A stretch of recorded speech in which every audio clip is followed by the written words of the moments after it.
अस्सलाम वालेकुम दोस्तों, मेरा नाम है अफशीन कंवल और आज मैं आपको एक कहानी सुनाती हूँ, कमबख्त जिन। दोस्तों, ये हकीकत मेरी मम्मा के दादा जान पर होकर गुज़री है। मेरी मम्मा के दादा जान 2 भाई और 1 बहन थी। दादा जान अंग्रेज़ों के ज़माने के जज थे और आगे दादा जान के 4 बच्चे थे, 2 बेटे और 2 बेटियाँ। चारों बच्चे बहुत छोटे थे। दादा जान के भाई के भी 2 बच्चे थे, 1 लड़का और 1 लड़की। दादा जान की बहन की शादी हो गई थी, वो अपने ससुराल में रहती थी। ये इन दिनों की बात है जब हिंदू और मुसलमान अपने लिए अंग्रेज़ों के ख़िलाफ़ जंग लड़ रहे थे। हर तरफ खून खराबा और बेगुनाह लोगों का बेजा खून बहाया जा रहा था। मेरी मम्मा बताती थीं कि उनके दादा को शाम की सैर का बहुत शौक़ था। वो हर काम छोड़ देते सिवाय शाम की सैर के। यहाँ तक कि दंगे फसादों में भी वो अपनी सैर नहीं छोड़ते थे। दादी जान मना भी करती थी, लेकिन वो नहीं मानते थे। वो ज़्यादा से ज़्यादा 2 घंटे सैर करते थे। मेरे दादा का घर शहर से दूर था, इसलिए आसपास जंगल भी था। वो ज़्यादातर सैर करते करते जंगल निकल जाते थे। अंधेरे से डरते थे, इसलिए सूरज गुरूब होने से पहले वापस आ जाते थे। एक दिन इसी तरह सैर के लिए निकले। शाम यहाँ तक कि रात हो गई, वापस नहीं आए। मेरी दादी जान बहुत परेशान हुई। सोचा कि शायद किसी दोस्त के पास रुक गए हों। बाहर निकल के आसपास के घरों में भी पता किया, लेकिन किसी को कुछ पता नहीं था। वापस घर आईं और अपने देवर को बताया कि तुम्हारे बड़े भाई सैर के लिए गए थे, अभी तक वापस नहीं आए। तुम जाकर देखो। छोटा भाई अपनी गाड़ी लेकर काफ़ी जगह गए और पता किया, कहीं कुछ पता ना चला। घर वाले सब बहुत परेशान थे, यहाँ तक कि सुबह हो गई और कुछ पता ना चला। सुबह जाकर छोटे भाई ने पुलिस में रिपोर्ट लिखवाई। जब पता लगाकर मिसिंग इंसान एक जज है, तो पुलिस वालों ने भी फुर्ती दिखाई।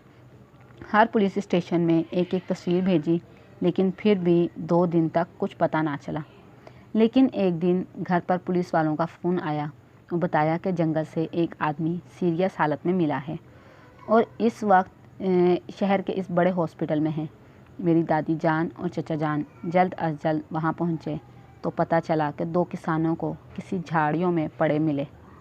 2 दिन तक पड़े रहने की वजह से इनकी आंखें ज़ाया हो गई हैं। डॉक्टरों और पुलिस वालों ने वजह पूछी तो मेरे दादा जान ने कहा कि मैं खुद गिर गया था। पुलिस वालों ने कहा, आप जिस हालत में मिले हैं, इससे साफ जाहिर है कि आप खुद गिरे नहीं, बल्कि किसी ने उठाकर आपको फेंका है। लेकिन मेरे दादा जान अपनी बात पर डटे रहे। खैर, पुलिस वाले चले गए और फाइल क्लोज कर दी। और जब मेरे दादा जान की तबीयत संभली तो उन्हें घर ले आए। घर आकर भी घर वालों ने काफ़ी ज़ोर दिया, लेकिन मेरे दादा जान तस से मस नहीं हुए।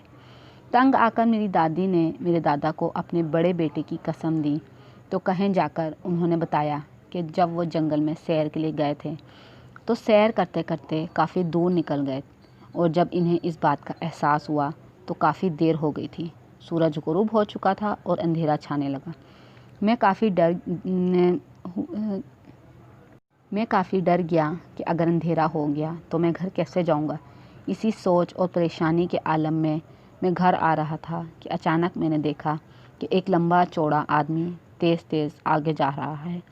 मैंने इसे काफ़ी आवाज़ें दी कि रुक जा, मैं भी अकेला हूँ, हम दोनों साथ चलते हैं, सफ़र आराम से कट जाएगा। लेकिन इसने मेरी एक ना सुनी, वो तेज़ तेज़ चलता रहा। मुझे गुस्सा आ गया तो मैंने गुस्से में उसे गाली दे दी। मेरी गाली सुनते ही जैसे उसे गुस्सा आ गया हो, वो पीछे मुड़ा और उसकी शक्ल इतनी भयानक थी कि मैं बता नहीं सकता। इसने मुझे उठाया और एक तरफ झाड़ियों में पटक दिया। झाड़ियाँ इतनी खारदार और जहरीली थीं जिसकी वजह से मेरी आंखें ज़ाया हो गई। तो मेरी दादी जान ने पूछा कि ये बात आपने डॉक्टर और पुलिस वालों को क्यों नहीं बताई? तो मेरे दादा जान ने कहा कि कैसे बताता। ये बात सुनकर कोई मुझ पर यकीन नहीं करता। सब यही कहते कि इतना पढ़े लिखे होने के बाद भी इतनी बेवकूफ़ाना बातें कर रहा हूँ। जब मेरे दादा जान के साथ यह हादसा हुआ तब इनकी उम्र करीबन 38 या 39 साल की थी। इस हादसे ने इनकी आँखों کے ساتھ ساتھ ان کی نوکری بھی لے لی۔ تاعمر انہوں نے اپنی زندگی صرف گھر پر گزاری۔ جب بھی یہ وہ بات اپنے دوست احباب یا رشتہ داروں کو بتاتے تو کچھ لوگ یقین کرتے اور کچھ کہتے ویسے ہی مذاق کر رہے ہیں یا جھوٹ بول رہے ہیں، لیکن دوستو یہ حقیقت ہے۔ میری دادی جان جب بھی دادا جان کو دیکھتی تو یہی کہتی کہ کمبخت جن، اب پتہ نہیں کہاں ہوگا، ہماری تو زندگی اجاڑ گیا۔ دوستو اگر آپ کو یہ میری کہانی پسند آئی ہو تو لائک کیجیے گا اور کمنٹس میں ضرور بتائیے گا، اور اگر آپ نے ابھی تک میرا چینل سبسکرائب نہیں کیا تو please subscribe my channel and press the bell icon, تاکہ میری ہر آنے والی نئی اسٹوری کی نوٹیفیکیشن آپ تک پہنچ جائے۔ اللہ نگہبان۔